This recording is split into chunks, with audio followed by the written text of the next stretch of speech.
Hi, good afternoon. Hi, everyone. My name is Jeni Tjelle, and I am a Senior Sales Director. And before I get into my training topic today, I just want to discuss a few things with all of you. Whether you're watching now or you're catching this later, rewatching it later in the year, you are going to be able to apply everything that you've learned throughout this Pacesetters program at any point in your career. And as a matter of fact, my challenge to you and my suggestion is to encourage you to rewatch it at least once a year or any time that you set a new career goal. As a matter of fact, we have a library of training made from all of the videos that all of your trainers have made and their topics that you can watch and rewatch the entire Pacesetters over and over again. But today is June 25th. So that means we have just 6 days, including today, until the end of our seminar year. But don't lose belief, because anything can happen. Miracles happen in the last week of a seminar year. We all know that. And I'm sure you know someone who was not on track to reach their goal, yet with a strong belief and work ethic, they did reach their seminar goal. But for this year in particular, I want to encourage you, because we have a later seminar, we're going to seminar later than normal. Don't put the brakes on.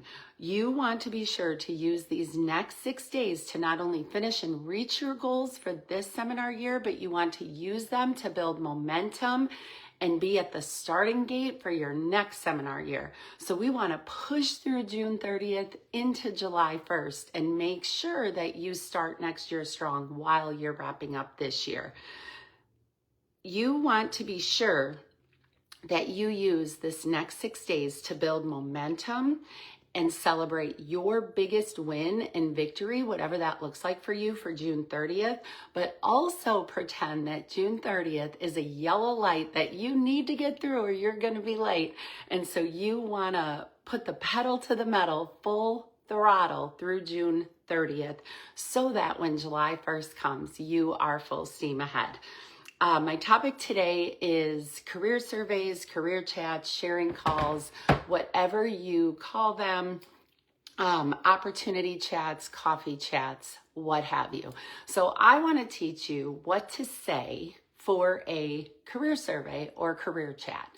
A lot of you may do a 3-way call with your mentor, your director, your national. Some of you might be doing your own career chats. But what I want to share with you is just a quick story about myself and how I started doing career chats on my own. First of all, y'all, I was terrified. I was 100% absolutely terrified to do career chats on my own. I had never done one. I was a very successful red jacket for years in my business before becoming a sales director. I was a top seller. I held a ton of parties. I had a strong team. I never really fell out of my red jacket, but I had never done my own career chat. I always did them with my senior sales director. Well, as luck would have it, my senior sales director fell very ill during my DIQ period, and I panicked because I felt like I was not equipped or prepared to do my own career chats in my DIQ period. So, to build my confidence, my senior director set up one of my chats with one of her offspring directors that was complete polar opposites in personality style to my senior director. And so she called me and walked me through how the career chat was going to be.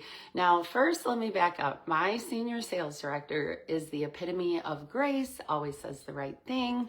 Her career chats were perfect. Always. But she had decades of experience before I even came into the picture. So my only experience was listening to her do these chats. So there was no way I could compare doing my own. to the way she did hers.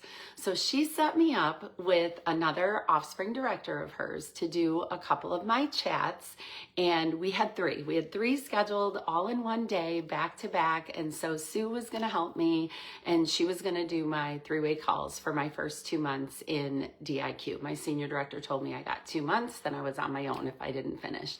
And so I was packing in all of the career chats that I could in those first month or two because I didn't want to do them on my own. So she became ill. She set up Sue to do my next 3 chats for that day. And here's what happened.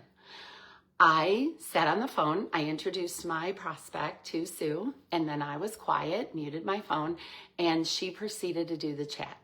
And as I sat and I listened to Sue do the chat with my prospect, the entire time I was thinking, I can do that. She's just talking to them. There was no formality. There was no perfection. She even stumbled over her words a couple of times. We laughed. And the girl, I can't even remember if she joined or not. I don't know what happened to her, but I left that chat thinking, I can do this on my own now. I don't need her to do them anymore.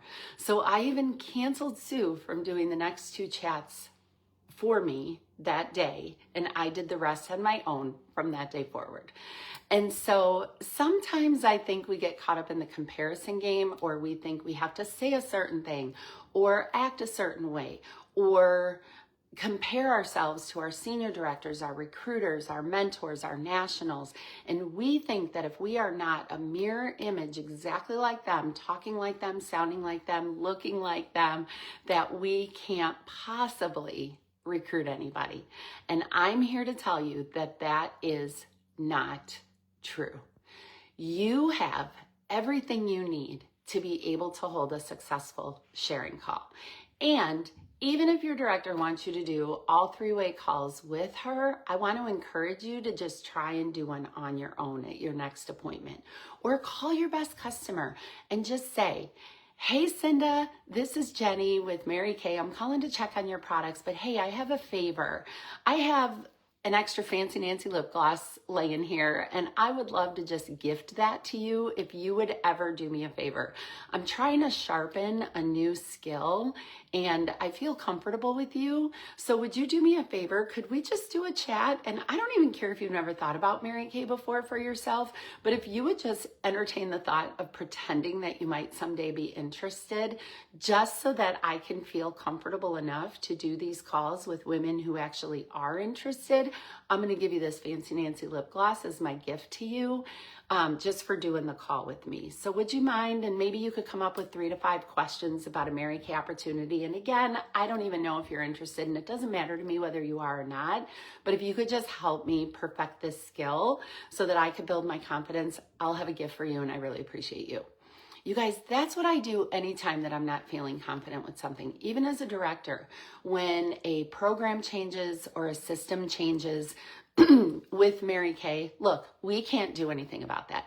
Their job is to be corporate. Our job is to be the sales force. As a sales force, our job is to sell this product and share it with women face to face, toe to toe, knee to knee, like Mary Kay Ash asked us to, and pass on the opportunity. That's our job. So we have to let corporate be corporate while we be the sales force.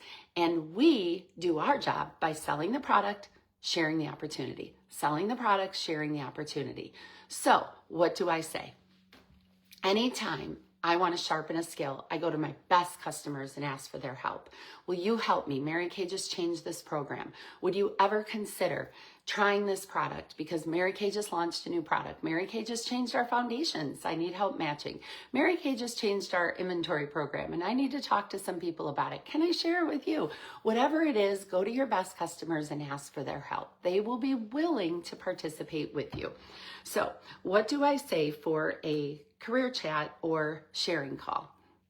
Well, once we get on the phone, I usually say this to everyone. Thank you so much, Leah, for participating in this call with me. I really appreciate you. I don't know if something like Mary Kay would ever be for you or not, but I just want you to listen with an open heart, open mind, come up with some questions to ask me, and we can go over those and see if it's a good fit. And if you're interested, great. If you're not, great. I love my customers too, but if you are, then we'll go over next steps. Either way, I appreciate you, and I'm going to have a gift for you. So, are you ready to get started? And then I tell her, Leah, tell me about you. Paint me a picture of your life. Pretend that I don't know you at all. What would you want me to know? Introduce yourself to me. And then she's going to share about herself. Now, the entire time she is talking, I am not. I'm sitting taking notes. I'm underlining and highlighting some key phrases that she says. Tired from her job. Lost herself since having kids. Her husband is gone all the time. They haven't traveled anywhere. She's exhausted at the end of the day. She hasn't washed her face in a decade. Like, whatever she says about herself, I'm taking notes so that I can try to match something that we can offer in Mary Kay to a need that she doesn't even realize that she shared with me. So most women will say, what do you want to know? Listen, my biggest advice to you, don't tell them what you want to know, because however she answers that question first is your key to open up and get into her life and her heart. So she has to be the leader in the conversation, but often women are not. So if I say, okay, Leah, tell me about yourself. Paint me a picture of your life. Help me get to know you. Pretend we've never met before. What would you want me to know? And Leah says to me, oh gosh, I don't know. What do you want to know? I'm going to say, Leah, I just want to get to know you. I want to get to know, who is Leah? Paint me a picture of you and your story. Tell me anything you want me to know. If we were meeting for coffee and you had to share about your life, what would you share with me? And I'm asking her the same question again in a different way. Again, whether we're in person, on the phone, on a Zoom, I'm taking notes. And I tell her, I'm going to take notes. So I'm going to be quiet while you're talking. And I'm going to take some notes on what you say, because I want to be fully present and focused. And because I don't take it lightly that you're sharing your story with me. So once we kind of get through that, now I might ask her some questions if she gets hung up. Like, for example, some women might say, I'm married, I've been married for 20 years, and I have 3 children, 2 boys and a girl. They're in high school and one going away to college. And I work as a nurse at the hospital, and that's it. That's not all, you guys. It's just difficult because most women, nobody's asking about them. And most women wear a lot of hats, and they are someone else's wife, someone's mom, someone's daughter. They're the head of the PTA. They're volunteering at their church. They lead a Sunday school. They're a nurse at a hospital. They're exhausted, and nobody has invested in them in a long time. So I might say, oh my gosh, Leah, that's awesome. Where's your son going to college? And then she's going to say, what will he be studying? Oh my gosh, you must be so proud. Tell me about your husband. What's his name? Oh, Cliff. What does Cliff do? And then she's going to tell me. And so what do you guys like to do for fun? Like, what do you do in your pastime? When nobody's working and you have like an extra Saturday randomly, what do you guys prefer to do? She might say, gosh, we haven't had an extra Saturday in 6 months. These kids are in so many sports, we're always busy. Then I might ask questions about that. What do you do while they're at sports? And just kind of trying to draw some more information out. If she works, I might ask her about her job. Tell me about being a nurse at that hospital. Do you like it? What do you love most about being a nurse? If you could change anything in your current situation, what would it be? If you could change your career, what would you do? If money and time were no object, what would you do with your life? If you could leave your job and you had all the money you needed, all the bills were paid, what would you do? What would you choose to do? And oftentimes, they're not telling you what they're currently doing. Oftentimes, they're doing something totally opposite of what they are currently doing. But once in a while, they say, I don't know, I think I would do exactly what I am doing right now. Then just ask her, oh my gosh, that is so rare and so fabulous. That makes my heart so happy for you that you love what you do. Mary Kay always said you want to love something that you do so much that you would do it for free. So tell me about your job. What's your favorite part? Why would you want to still continue doing that job even if you didn't get paid? And then you find out more about her. You might find out that she has a servant's heart. You might find out that it's the people that draw her to her job. And then I just ask more questions based on what she said. So basically, if you're looking for rules or a script, if you will, for how to get through a career chat, number one, tell me about you. And if she asks a question about that, anything you want me to know, just tell me about you, paint me a picture of your life. That's number one.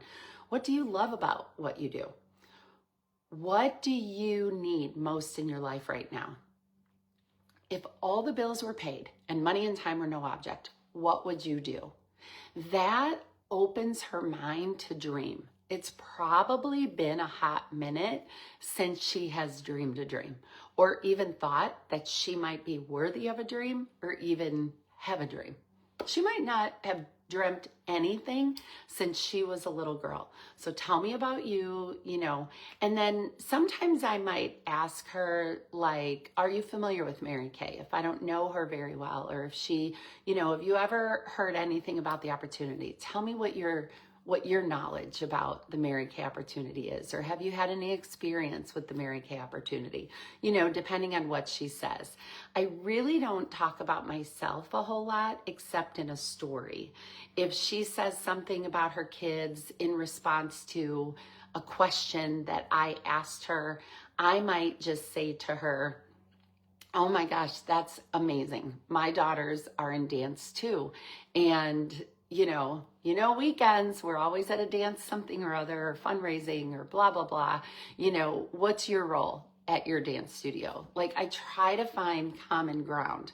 If we don't have any common ground, then it's questions, more questions. Sometimes we have the same kind of dog, or sometimes I can hear the dog barking and she's embarrassed. And I'm like, oh my gosh, what kind of dog is that? And then she'll say, I have a yellow lab who's 5. She barks at the wind too, and just putting her at ease. But basically, I'm more of a conversationalist. I'm not like a bullet point interviewer, if you will. I think the beginning, the tell me about you, is probably the most important thing that I can share with you, and taking notes and asking questions based on what she says. At the end, I ask her, based on what she shared about what she would do, what she needed most in her life right now, based on her answers to those, I'm going to try to fill in the gaps with Mary Kay. Hey, Leah, I know that you've enjoyed our skincare for quite some time. You were an excellent hostess for me last year. I know that you have a huge influence and huge circle of influence and friends. You see moms all the time at the wrestling meets and at church and, just in your community. Tell me, if I could teach you, would an extra $300 to $500 a month and getting your own products at a discount be attractive enough for you to pique your curiosity? I might say that. If she says that she needs extra money, I'm going to go right in and say, how much, if you don't change your current circumstance, where will you find that extra $600 a month that you say you need? And let her answer, well, gosh, I don't know, I'll probably get a part-time job. How many hours a week do you think that would take? And let her answer, probably 10, 15, maybe 20. Where would you apply? Is there a place in your community that's close? Have you thought about it? No, I really haven't thought about it. What if I could teach you how to build a business in Mary Kay for that same $600 extra a month? Would you be willing to learn? And then you might have to walk through time, because let's face it, if you're doing a career chat with somebody, it was probably hard enough to get her on the phone in the first place. Nobody has any time or money. Everybody has the same objections. Don't let that scare you. Questions, what do I want to say? Questions like stamp out objections more than you trying to overcome the objection. I think right now the world is a little bit different in that the feel, felt, found, although hasn't gone away, if you're familiar with that. I know how you feel. I felt the same way too. When I didn't have time, this is what I found. I think we just need to change the wording and become a little more relatable to them, a little more relevant. So instead of saying something like that, I might say, oh my gosh, Julia, I hear you. I get it. I know how busy kids' sports can be. They seem to suck up all your time. If I could show you how to work where you already are to make a little bit of extra money and get your products at a discount, would it be enough to at least pique your curiosity? I have found by asking that question, if I could show you blah, blah, blah to get what you want, blah, blah, blah, would it be enough to pique your curiosity about what I do? Most women will say yes. If she says no, what would make it worth it to you? I think that sometimes in a career chat, the biggest mistake consultants make is talking too much. Remember, 2 ears, 1 mouth for a reason. And questions, the art of asking questions will save you from talking too much. And the biggest thing to do is when you ask her a question, be quiet. Get comfortable in the awkward silence. Get comfortable in the awkward silence. Ask her a question. You be quiet, you let her talk. It gives her value. It shows her that she's important to you and that you're really listening and have a desire to fill a need and to show her how Mary Kay can do that for her. So tell me about you. You're looking for a need. You're asking her questions about that need. And then you're looking for ways within our Mary Kay business that could fulfill her need. And that's pretty much how I do a career chat. It's not always bullet point the exact same, but it's more of a conversation. It's more two friends sitting down for coffee. I'm getting to know her. If my story is appropriate or if I can add value to her conversation, I will share a little bit about my story. I don't share accolades. I really don't share my income per se, but I share the income potential on appointments. And Linda Tupin teaches that women will believe whatever they're sold in the interview. So I'm very cautious as to what I tell her. Are meetings required? Well, Linda, although meetings are not required and there's very few requirements in Mary Kay, I can promise you that the women who attend their trainings, whether it's an in-person or Zoom meeting or a company or unit event, they're definitely the ones that are more successful. So what I suggest to women is if I could have my way in a perfect world, every woman who joins Mary Kay would come to all events and unit meetings and functions for their first year and then decide if they want to continue to come. So although no, it's not required, I do encourage you, and it'll make the experience, the camaraderie, and your experience with Mary Kay a better one. And you're definitely going to learn more. So I am very honest with them, basically saying they're going to get out what they put in. So you want to be careful what you sell her in the interview because she will believe you. She'll believe you when you say, all you have to do is. That's something that I don't say to people. All you have to do is, because most people are minimalist thinkers anyway, and I want to get her out of that. I know the abundance in Mary Kay, so I want her to see the opportunity for all it has to offer, and then she can pick and choose what she wants from it. Now, I do say to her, if she asks questions like how much time is required, or, do I have to fill in the blank? I do say to her, there are very few legal requirements in Mary Kay. The first one is you have to get started. The second one is you and I are going to have a conversation of what that startup looks like for you. But if you will trust me to walk alongside of you, you can have anything you want in this business.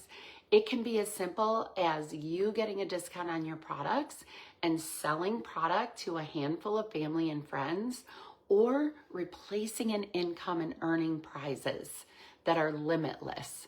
The choice is yours. Most people go somewhere in between, but even if all you end up doing is loving the discount, my goal for every woman is that you have 10 to 12 girlfriends or family members who love the product with you, because free beats 50% any day of the week. And if you have 10 to 12 girlfriends or family members who love the product, then you could really use the profits to support your own habit. And I'm very lighthearted when I talk about it, but I don't say all you have to do is. So learn the art of asking questions. That would be the biggest thing. I can put a script down below to help you get some chats in and get some recruits solid by the end of the month. And I hope that something I said made a difference for your confidence level in doing a career chat yourself. So I want to leave you with this. I'm going to leave you with a challenge that goes all the way back to Leah's start in this group, to the beginning. And today is the 25th of the month. So today is the day that starts our book 5 or book 10 challenge. So I want to challenge all of you to set your goal now, make your list of who you're going to reach out to, and set your goal to book 5 or book 10 by the 5th of July, and get your July booked solid now. So book 5 or book 10, let us know whichever one you're going to do. Comment below whether you're a book 5 girl or a book 10 girl, and let us know if you're going to book 5 or book 10. And remember that the deadline is July 5th, with the intent that all the appointments are going to be held in the month of July. Okay, so that's your challenge. And then we invite you to rewatch this entire Pacesetters, share it with your new consultants so that they can watch and learn. You've had amazing speakers and trainers since Shockwave, and thank you for letting me be a part of it. God bless you as you reach for the finish line of your seminar year. I hope that you will finish this year with abundance, but also go full steam ahead through the yellow light into July 1st to kickstart your new seminar year. Happy June month end. Bye.